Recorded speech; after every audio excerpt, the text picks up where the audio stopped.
शिव महापुराण की कथा कहती है, मान लो अगर हमारे पास में कोई पुष्प नहीं होता, हमारे पास में कोई बेलपत्र नहीं होती, हमारे पास में कोई वस्तु नहीं होती और हम शंकर जी का मंदिर में पहुंचे हैं, तो अपनी वाणी का पुष्प शिव को समर्पित करना चाहिए।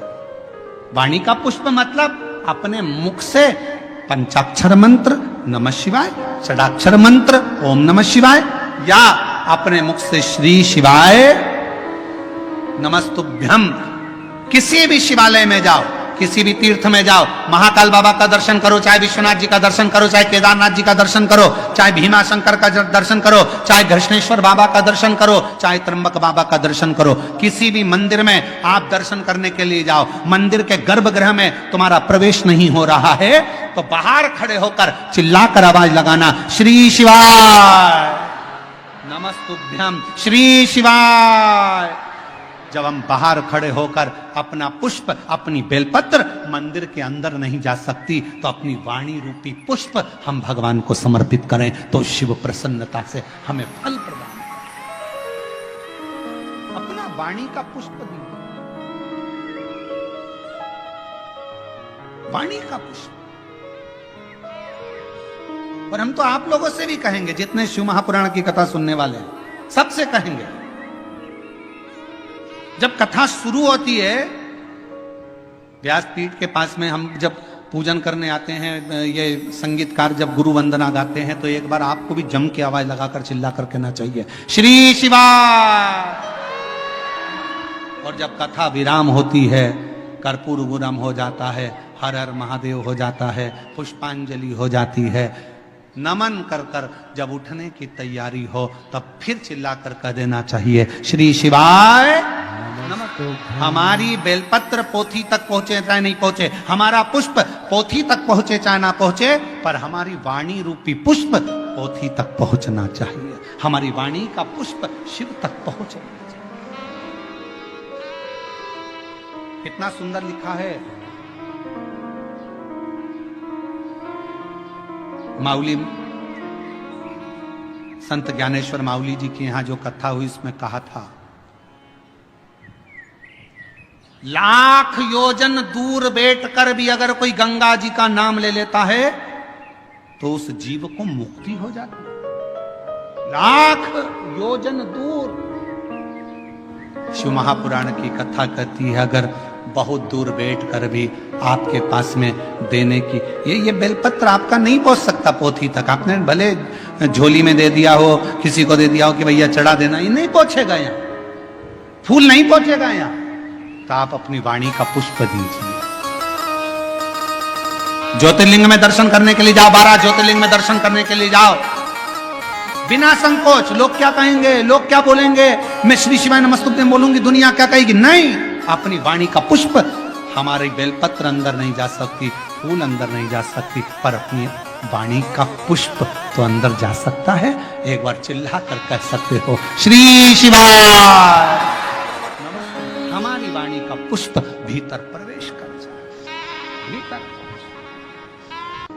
एक शिव महापुराण की बेलपत्र, शिव पुराण की एक बड़ी सुंदर कथा आती है। कुर्म पुराण की यह कथा है। गीता प्रेस गोरखपुर की अगर कुर्म पुराण शिव महापुराण के साथ में अगर आप कुर्म पुराण की कथा को पढ़ते हो, तो पृष्ठ संख्या 193 और अध्याय 31 में ये कथा बेलपत्र से जुड़ी हुई आपको मिलेगी।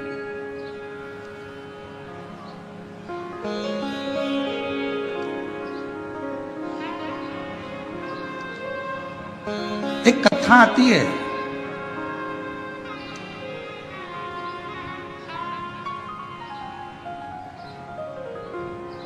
काशी प्रदेश में एक शंकुकर्ण नाम के एक महाराज रहते थे। हमने उनको महाराज कहा।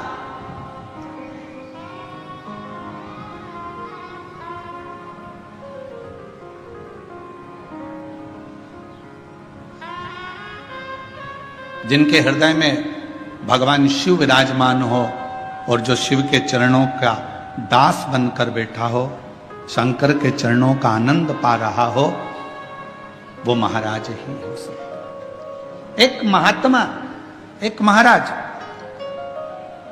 एक बाबा, शंकुकर्ण नाम उनका था, काशी में रहते थे। शिव जी की भक्ति करना, भजन करना, मंत्र जाप करना, नाम स्मरण करना, पूजन करना, अर्चना करना, बस उसी में लगे रहते हैं।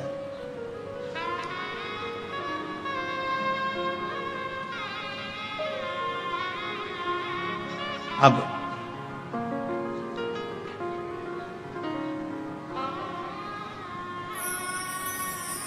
ये कथा कूर्म पुराण की भी है, ये कथा स्कंद पुराण के काशी खंड की भी है, और ये कथा शिव महापुराण की भी है, और ये कथा लिंग पुराण की भी है। 4 पुराण में से लेकर इस कथा को बांटा जा रहा है। अगर कूर्म पुराण में पढ़ोगे तो गीता प्रेस गोरखपुर की 193 नंबर पेज पर इसको पढ़ सकते हो। स्कंद पुराण को पढ़ोगे तो काशी खंड में पढ़ सकते हो। लिंग पुराण को पढ़ेंगे तो भगवान शिव के लिंगों का वर्णन में इसको पढ़ सकते हो।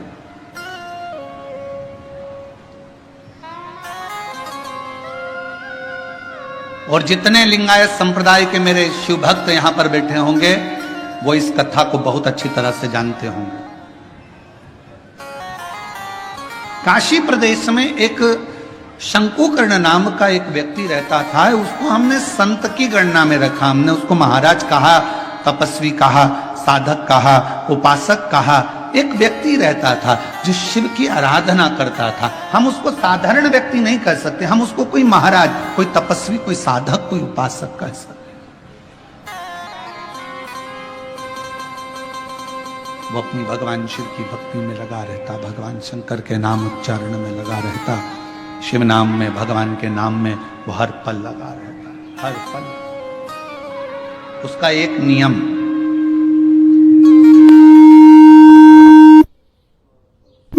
बड़ा प्रबल था। उसका एक नियम बड़ा प्रबल था।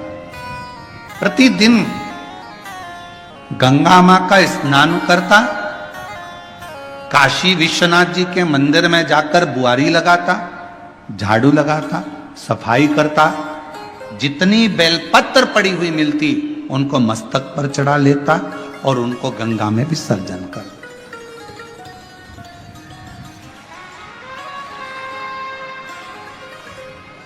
आप सभी को मालूम होगा सीहोर की विठलेश सेवा समिति द्वारा एक अभियान चलाया गया था, निर्माल्य विसर्जन रथ, यहां पर भी चला था, छत्रपति संभाजी नगर में भी चला।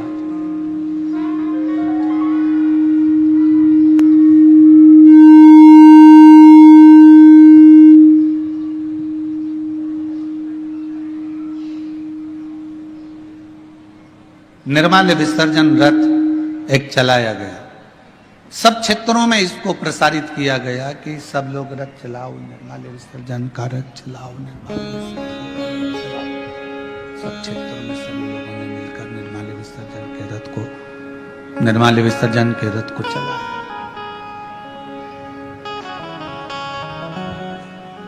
कई लोगों ने पूछा कि गुरुजी ये निर्माल्य विसर्जन का रथ चलाना कहां से उत्तमता है? हमने कहा इसलिए हमने शंकुकर्ण की कथा का स्मरण किया। 4 पुराणों में एक ही व्यक्ति की 4 पुराण में कथा आना यह बहुत कठिन विषय। स्कंद पुराण के काशी खंड में भी यह कथा आना, कूर्म पुराण में भी कथा आना, लिंग पुराण में भी कथा आना और शिव पुराण में। एक व्यक्ति शंकुकर्ण की कथा 4 पुराण में आना और केवल एक ही काम करा है शंकुकर्ण ने। वो काम था विश्वनाथ जी के मंदिर में जितनी भी बेलपत्र चढ़ती थी, जितनी भी निर्माल्य चढ़ती थी, भगवान जितनी भी बेलपत्र चढ़ती थी, जितनी भी निर्माल्य चढ़ती थी, वो सारी बेलपत्र निर्माल्य को भरता, मस्तक से लगाकर प्रणाम कर कर उसे गंगा जी में विसर्जन कर देता। नियम था।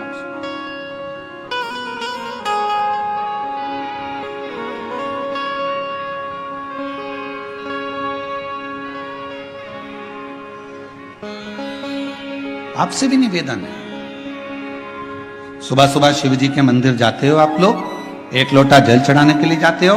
शंकर जी के मंदिर में जो निर्माल्य पड़ा रहता है, इधर उधर अगर कोई फूल पत्ती बेलपत्र सामग्री पड़ी रहती है, उसको उठाकर एक और जब रखो तो उसको प्रणाम करा करो। क्यों, किस लिए?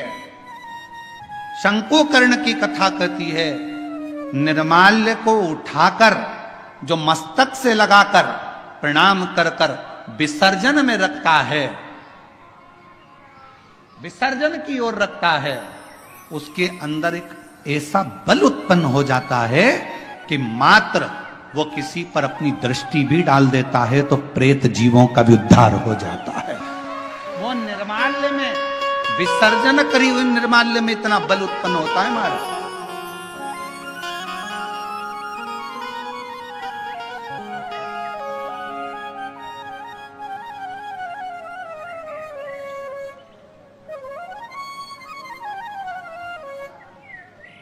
उठाया, सिर से लगाया, प्रणाम करा, नमन करा, प्रणाम कर कर विसर्जन में रखा। शंकुकर्ण गंगा जी का स्नान करता, विश्वनाथ का मंदिर का बुआरी लगाता, सफाई करता, निर्माल्य उठाता, विसर्जन में रखता। समय बीत गया। एक बार शंकुकर्ण गंगा जी का स्नान कर कर, निर्माल्य विसर्जन कर कर आ रहा था तो क्या देखता है कि एक दुबला पतला सा, जिसकी केवल हड्डियां हैं, कहीं कहीं पर उसके मांस है और शरीर के नेत्र बड़े विशाल हैं, दांत बहुत बाहर निकले हुए हैं, बड़े बड़े कान है, शीश बहुत बड़ा है। उसको देखकर आश्चर्य हुआ उसको, ये कौन है, ये है कौन? उसको बड़ा आश्चर्य। शंकुकर्ण ने थोड़ी देर तक उसको देखा। बेलपत्र शिव महापुराण की कथा बेजापुर में चल रही है। पूरा विश्व, केवल भारत देश ही नहीं, विदेश के लोग भी इस शिव महापुराण की कथा का बहुत समय से इंतजार कर रहे थे कि एक बार बेलपत्र शिव पुराण सुनने को मिले, और वो कथा बेजापुर वालों को मिली। बहुत ध्यान से सुनना इस कथा का, एक एक कथा के क्रम को श्रवण करिएगा जरा। बेजापुर की जो कथा चल रही है बेलपत्र, ये कोई साधारण कथा नहीं।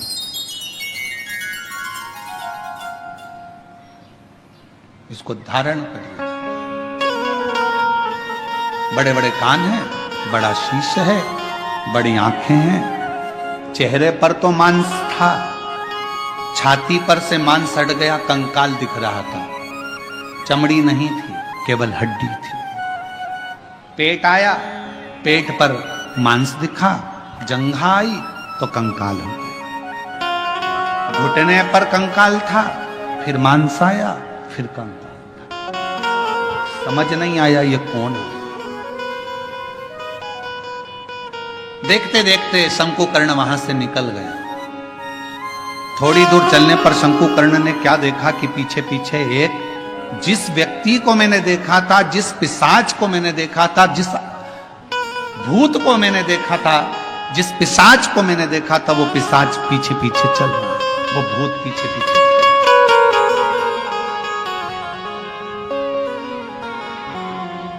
चलते चलते चलते चलते कुछ दूर पर शंकुकर्ण ने पलट कर देखा कि वो पिशाच मेरे पीछे चल रहा। रुक गए, पूछा, प्रणाम कर कर पूछा कि क्या बात है, क्या हुआ, आप कौन हैं?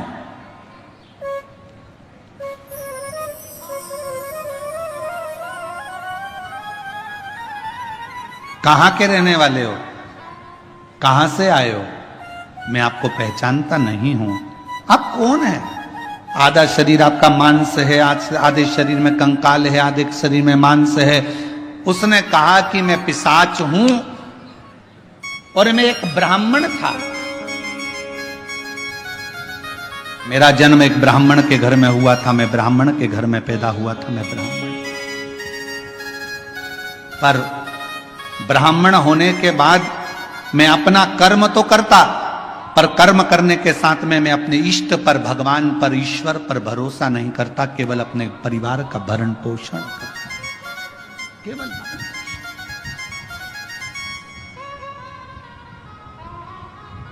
थोड़ा सावधानी रखना। कथा में कई लोग इस कथा को श्रवण कर रहे होंगे तो थोड़ा स्मरण करिएगा इस कथा का। मैं ब्राह्मण कुल में जन्मा हूं, ब्राह्मण कुल में मेरा जन्म हुआ, पर मैं अपने कर्म पर ध्यान न देते हुए परिवार के भरण पोषण के लिए कमाता तो था, परिवार के लिए लाता भी था, पर मैं भगवान पर भरोसा नहीं करता था, विश्वास नहीं था, मैं करता कर्म वही।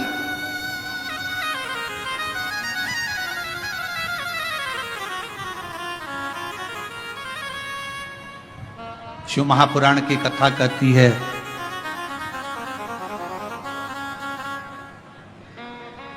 वो कौन सा ब्राह्मण होता है जिस ब्राह्मण के जीवन में कभी दुख नहीं आता। कौन सा ब्राह्मण? तो कहा ब्राह्मण वो श्रेष्ठ है जो भगवान की पूजन करने के लिए यजमान के घर पर तो गया है, पूजन भी कर रहा है, यजमान के दरवाजे पर जाकर, यजमान के घर पर जाकर, या मंदिर, देवालय, शिवालय में भगवान की आराधना कर रहा है, और साथ में गणेश की वंदना करी, गणेश का स्मरण करा, माँ गौरा की पूजन करी, पंच लोकपाल की पूजन करी, षोडश मातृका की पूजन करी, नवग्रह देवता की पूजन करी, भद्रोमंडल की पूजन करी, पितृमंडल की पूजन करी, सारे देवताओं की पूजन कर रहा है। जजमान जितनी श्रद्धा, जजमान जितनी भक्ति उन मंडलों के प्रति रखता है, उससे 4 गुना ज्यादा विश्वास, भक्ति ब्राह्मण के अंदर उन देवताओं के प्रति होना चाहिए। तो वो देवता कभी कहीं धोखा नहीं खाता, वो ब्राह्मण बढ़ता चले जाता। अपने विश्वास, अपने भरोसे।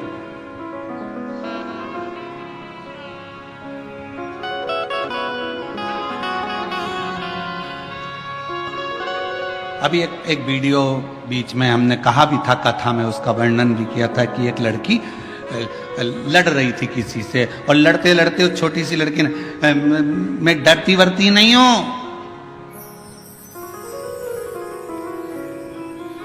मेरा भरोसा है मेरे महाकाल पर, मेरा भरोसा है मेरे महादेव पर, वो बच्ची कहती है। उसको देखकर ना जाने कितनी बच्चियों को विश्वास प्राप्त हो गया होगा कि उस लड़की ने ये शब्द, बच्ची ने इस शब्द कहा। एक पत्र में बात कही है, मेरा नाम सुवर्णा दीपक सरसोरे, मुकाम पोस्ट सायखेड़ा, तहसील निफाड, जिला नासिक से आए हूं। मेरा मोबाइल नंबर ये है। मेरा बेटा 7 साल से पुलिस की नौकरी की तैयारी कर रहा था। कहीं बैठी हो तो बेलपत्र लेने के लिए आ सकते। 7 साल से पुलिस की नौकरी की तैयारी कर रहा था, पर उसका नहीं हुआ, हर बार हिम्मत हार जाता। आखिरी में उससे कहा कि तू मेहनत 4 गुना कर, शिव पर विश्वास कर, 1 लोटा जल चढ़ाना प्रारंभ कर, शिव महापुराण की कथा सुन। मालेगांव नासिक की कथा मेरे बेटे ने जाकर सुनी और विश्वास के साथ गया। उसके मन में यह भरोसा आ गया कि मैंने पंडाल में बैठकर कथा सुनी है और मेहनत 4 गुना करूंगा तो मेरा बाबा मेरी नौकरी लगाएगा। और बाबा की कृपा से मेरे बेटे का 2024 में आषाढ़ के महीने में शिवरात्रि पार्थिव का पूजन भी किया, और शिव जी की कृपा से आज मेरे बेटे की पुलिस में नौकरी लग गई, जिसका मैं फोटो भी लगा रहा हूं, जिसका मैं फोटो भी लगा रहा हूं। क्या था सामने? एक विश्वास। क्या था सामने? एक भरोसा, एक दृढ़ता। मेरी जीजियों, मेरे जीजाओं, मेरी बेटियों, बेटाओं, मेरी माताओं, मेरे भाई, मेरे पिता तुल्य बुजुर्गजन, आप सबसे एक निवेदन जरूर करूंगा कि शिव महापुराण की कथा में दुनिया के लोग चाहे तुमसे कितनी बार भी कह दें कि कथा में चलो, कथा में चलो, मत आना। कब तक? जब तक तुम्हारा दिल ना बोले। दिल बोले तो एक दिन भी मत रुकना, कथा में चलो। शायद दुनिया का एक महाराज होगा ये सीहोर वाला जो तुमको कथा में आने के लिए मना करता है। मत आना कथा में। कब तक? जब तक तुम्हारा दिल ना बोले। जिस दिन तुम्हारा दिल बोल जाए और तुम्हारे अंदर ये विश्वास आ जाए, मैं पंडाल में बैठकर कथा सुनूंगी और 3 महीने में मेरा ये काम होगा, तब आ जाना बाबा कर। बस हो तो अब मानो तो मैं गंगा मां हूं, ना मानो तो बहता। आपका विश्वास ही नहीं है। पड़ोसन ने कहा चल रही क्या और तुम चल कर आ गए और मन में भरोसा ही नहीं है। ऐसा होता है क्या? ऐसा होता है क्या? ऐसा होता है क्या? ऐसा हो सकता है क्या? कैंसर जैसा रोग समाप्त हो सकता है क्या? ये पत्र हम तो पढ़ते ही नहीं ज्यादा, हमारे पास में इतना टाइम ही नहीं है। परसों एक पत्र आया, परसों इन पत्रों में, ये पत्र हम लेकर भी नहीं जाते सी, और इन पत्रों में नीचे कम से कम 10 से 12 पत्र ऐसे होंगे जिसमें दुनिया के लोगों का कैंसर ठीक हुआ है। ऐसा हो सकता है क्या? विश्वास है तो परमात्मा है, और विश्वास नहीं तो परमात्मा भी नहीं है। विश्वास है तो परमात्मा। भरोसा। कहां जा रही हो? कथा में। क्या मिलेगा वहां? कुछ मिले चाहे ना मिले, इतना विश्वास जरूर है। 3 घंटे की कथा में अगर मैंने 15 मिनट की भी कथा को अपनी जिंदगी में उतार लिया, 10 मिनट की कथा को भी अपने जीवन में उतार लिया, तो ये मेरा विश्वास कहता है, ये मेरा भरोसा कहता है कि मेरा शिव मेरे दुख को, मेरी तकलीफ को, मेरे कष्ट को काटेगा। ये मेरा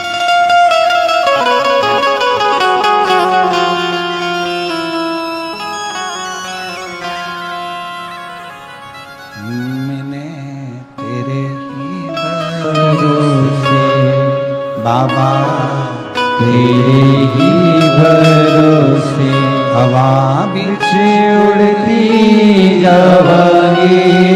बाबा डोर हर तो शरीना में मैं कटती जावांगी।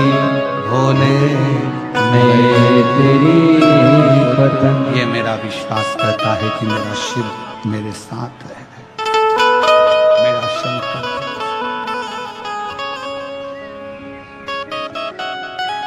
शंकुकर्ण की कथा कर। तुम कौन हो?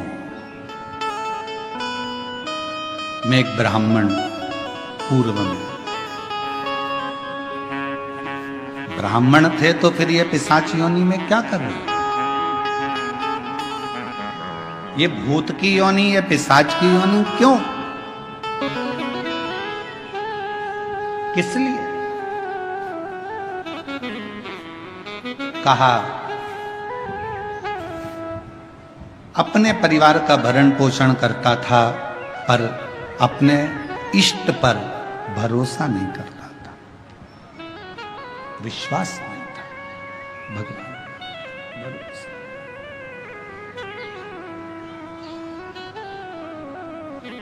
फिर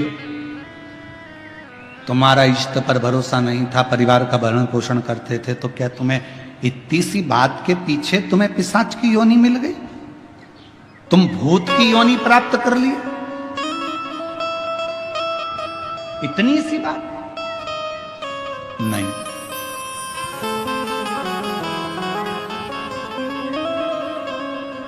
एक बार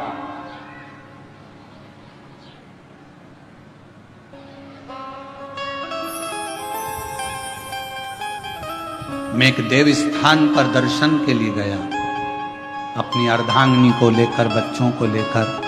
अर्धांगिनी और बच्चों ने जिद करी तो मैं उनको लेकर एक देव स्थान पहुंचा। और उस देवस्थान पर पहुंचने के बाद वहां पर मुझे प्रसाद दिया गया। उसी प्रसाद में रखकर एक बेलपत्र मुझे दी गई।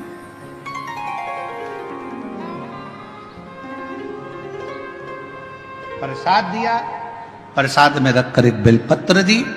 मैंने अपने पत्नी और बच्चों के साथ बैठकर प्रसाद तो खा लिया, पर बेलपत्र को उठाकर मैंने भूमि पर फेंक दिया और मैंने कई अपशब्द अपने मुख से कहे।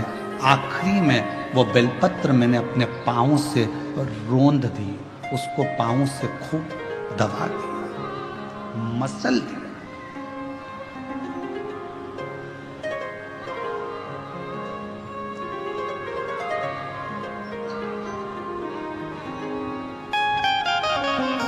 एक बेलपत्र दी गई।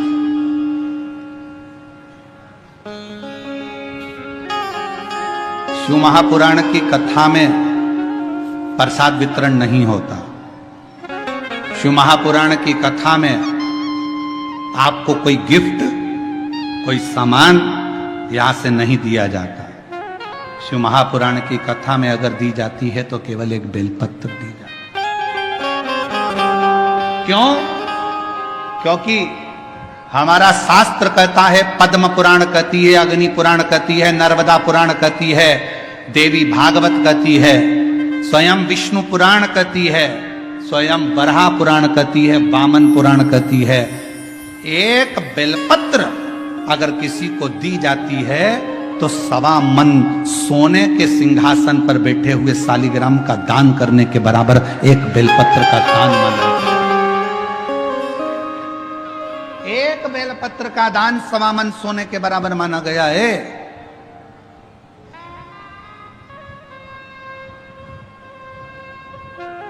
मेरा अंदाजा नहीं रहा, बेलपत्र को मैंने पटक दिया, प्रसाद को हम लोगों ने पा लिया, प्रसाद पाया।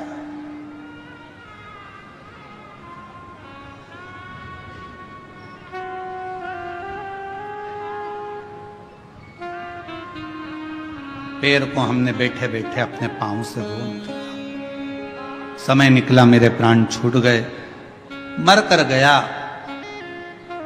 सामने यम की केत पर चढ़ा। जिस समय मेरे प्राण छूटे, यम के दूत मुझे दिख रहे हैं और यमराज के दूत मुझे पकड़कर लेकर जाना चाहते थे। उन्होंने मेरे ऊपर रस्सा डाला, पकड़ने के लिए खींचना चाहा, पर उनके हाथों से रस्सा छूट गया। मैं समझ नहीं पाया ये कैसा नजारा है कि यम के दूतों से मैं पकड़ा नहीं पा रहा हूं, यम के दूत मुझे नहीं पकड़ पा रहे, यमदूत मुझे नहीं पकड़ पा रहे। ये कैसा नजारा। मैं जान मेरी बेजापुर की जीजियों जी जाऊं,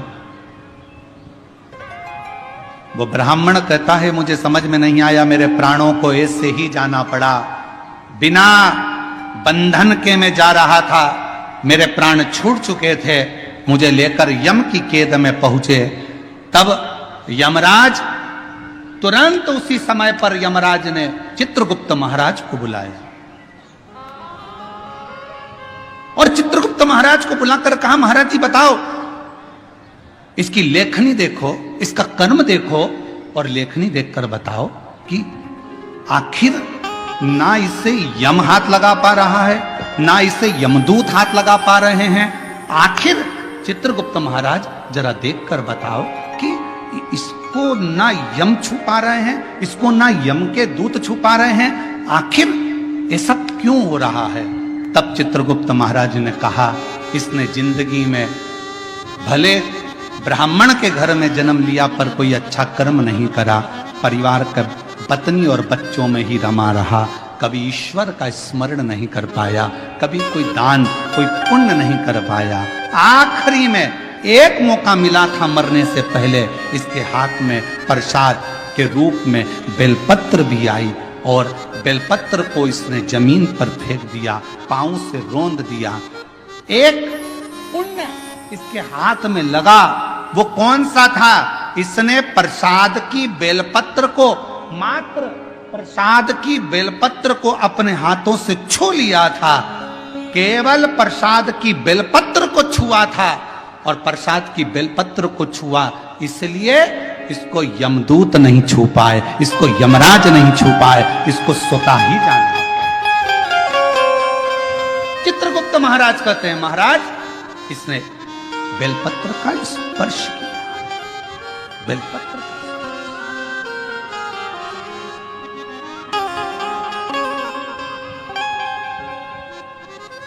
कहा, चित्रगुप्त महाराज इसके पापों की गणना करी जाए, पापों की गणना करी, पुण्य की गणना तो केवल बेलपत्र का स्पर्श। घोर पाप कौन सा करा, तो का एक पाप घोर करा कि बेलपत्री को जमीन पर पटक कर उसे पांव से रोन डाला। बेलपत्री का कुछ हिस्सा तो अच्छा दिखा, कुछ हिस्सा बेकार हो गया। तो यमदूत ने कहा, यमराज ने कहा, धर्मराज कहते हैं काम करो, इसको भी नरक मत भेजो, ना बैकुंठ भेजो, इसको पिशाच की योनि देकर पृथ्वी पर भेज दिया जाए। पिशाच बने, भूत बने और पिशाच बनकर भटकता रहे। वो पिशाच कहता है कि मैं पूर्व का ब्राह्मण था, पिशाच की योनि में पड़ गया हूं, तुम मेरे पीछे क्यों आ रहे हो? बस मेरे ऊपर कोई ऐसी कृपा कर दो, ऐसी कृपा कर दो कि मेरी मुक्ति हो जाए। एक बेलपत्र का शिव महापुराण की कथा कहती है, भगवान शंकर की कथा कहती है, हजारों अश्वमेध यज्ञ का फल यदि प्राप्त करना है तो जिंदगी में एक बार एक बेलपत्र का पौधा जरूर कहीं पर लगाओ, 1000 अश्वमेध यज्ञ का फल मिलेगा। सर्वतोमुखी यज्ञ का फल प्राप्त करना है तो कहीं पर बेलपत्र का वृक्ष लगा हो तो वहां रोज 1 लोटा जल चढ़ाना प्रारंभ करो, सर्वतोमुखी यज्ञ का फल प्राप्त करो। और यदि सर्वतोमुखी यज्ञ का फल प्राप्त, 1 लोटा जल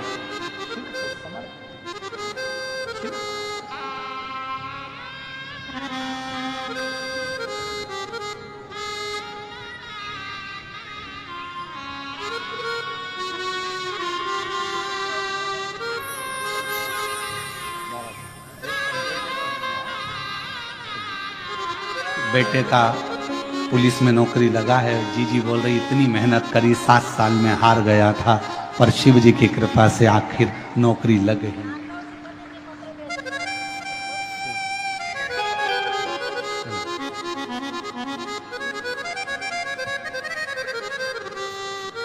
अश्वमेध यज्ञ का फल चाहिए, 1000 अश्वमेध यज्ञ का फल प्राप्त होता है एक बेलपत्र का वृक्ष लगाने पर।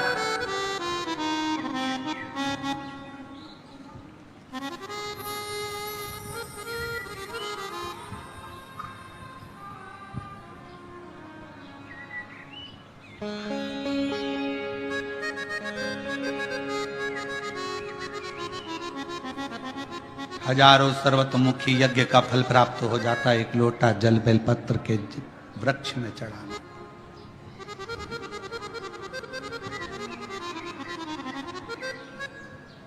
और शिव पुराण की कथा कहती है, हजारों विष्णु यज्ञ, सोम यज्ञ, हजारों रुद्र यज्ञ, हजारों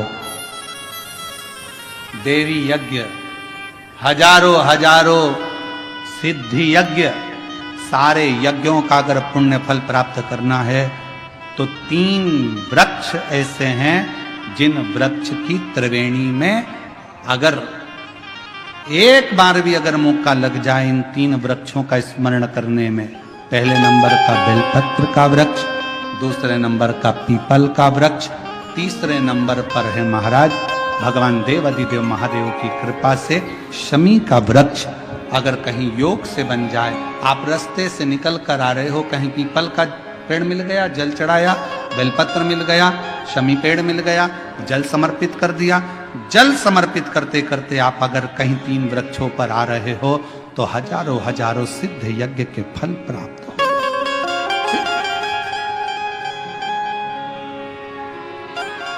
और यदि ये सब नहीं कर सको तो एक बेलपत्र के वृक्ष की सेवा जरूर।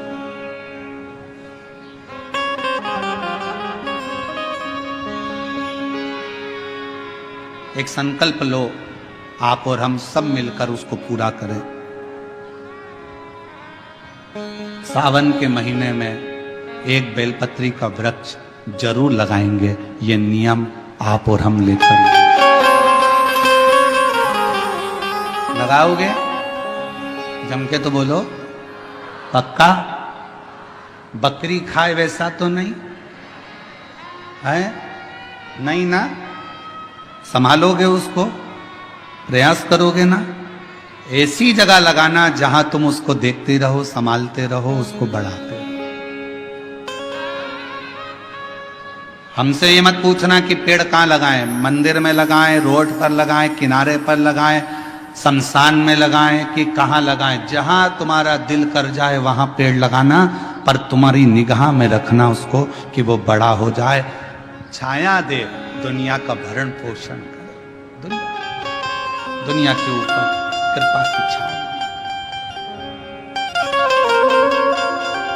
लगाओ।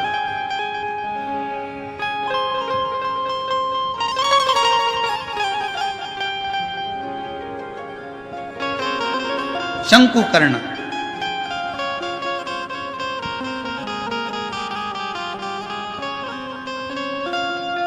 निर्माल्य विसर्जन करते थे प्रणाम कर कर। उन पे शिव की कृपा थी, इसलिए उन्होंने पिशाच को देख लिया। नहीं तो कोई पिशाच देख पा रहा? भूत को कौन देखे, पिशाच को कौन देखे? कहा निर्माल्य विसर्जन करने वाले के अंदर एक अलग से बल उत्पन्न हो जाता है, जो जिस पर दृष्टि दे दे तो उसका कल्याण कर देता है। विसर्जन करने वाले पर इतना बल उत्पन्न हो जाता है कि किसी पर दृष्टि दे उसका उद्धार कर। शिव गुरु से क्या कहते हैं? जब हम शंकर की आराधना करने वाले, शिव की उपासना करने वाले किसी गुरु के पास जाते हैं, तो गुरु जी के पास जाकर हम ये नहीं कहते कि हमारे सिर पर हाथ रख दो। शिव की आराधना करने वाले, शंकर की उपासना करने वाले गुरु से हम ये नहीं कहते कि मेरा कल्याण कर दो।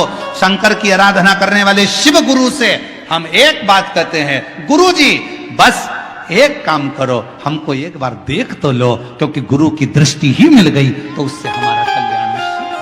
देखो तो वो एक गीत गाया बहुत पहले का, आप लोगों के याद होगा, आ बैठ मेरे पास तुझे देखता रहूं,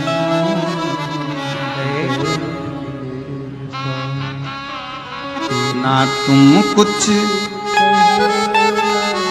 मैं कुछ कहूं, बैठ मेरे पास तुझे देखती रहूं।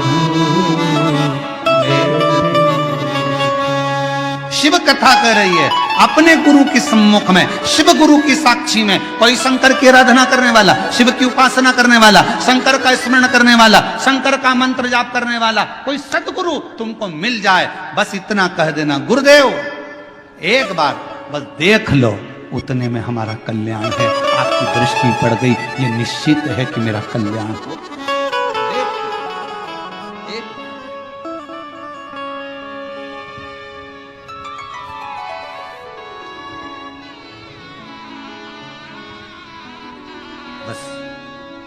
आ बैठ मेरे पास तुझे देखता रहूं, बैठ मेरे पास, तू कुछ कहे या मैं कुछ कहूँ, तू कुछ कहे या मैं कुछ कहूँ, बैठ मेरे पास तुझे देखता रहूं, बैठ मेरे पास। हम शिव के पास जाकर बैठे, शिव हमें देखे, हम शिव को देखें, उसकी आराधना।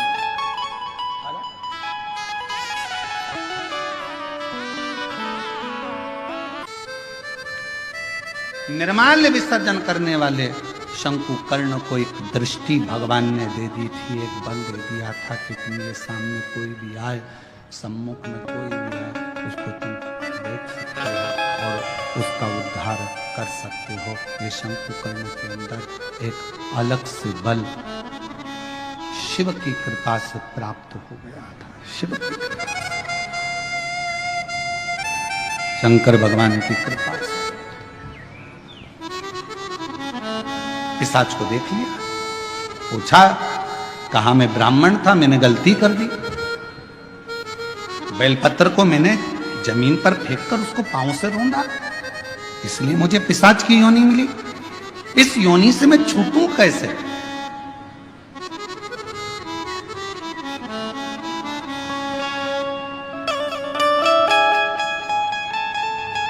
कैसे छूटूं? कोई इसका उपाय है?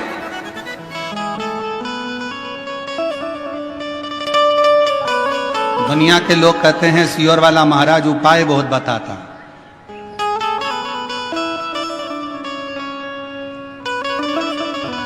रामचरितमानस को उठाकर देखिए, जब दशरथ जी के घर में संतान की प्राप्ति नहीं हुई तब उन्होंने गुरु जी के पास जाकर उपाय पूछा था कि कोई उपाय बताओ। हमारे यहाँ की पूरी पुराणों में यही लिखा है कि उपाय तो हमारी एक एक पुराण में लिखा है। भगवान कृष्ण के घर में जब संतान नहीं हुई, 16,108 रानियां हो गई, संतान का सुख नहीं हुआ, तब भगवान स्वयं गुरु बाबा के कहने पर, गर्गाचार्य बाबा के कहने पर उनसे निवेदन करा, मेरे घर में औलाद नहीं, संतान नहीं, कोई उपाय बताओ। कहा, एक एक रानी के साथ में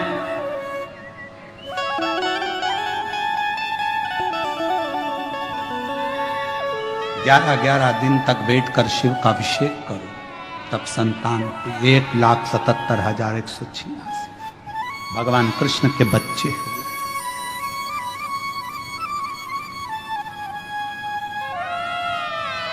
लोग कहते हैं सियोर वाले महाराज जी उपाय बताते रहते हैं, उपाय क्यों ना बताएं? हमारी पूरी पुराण उपाय में,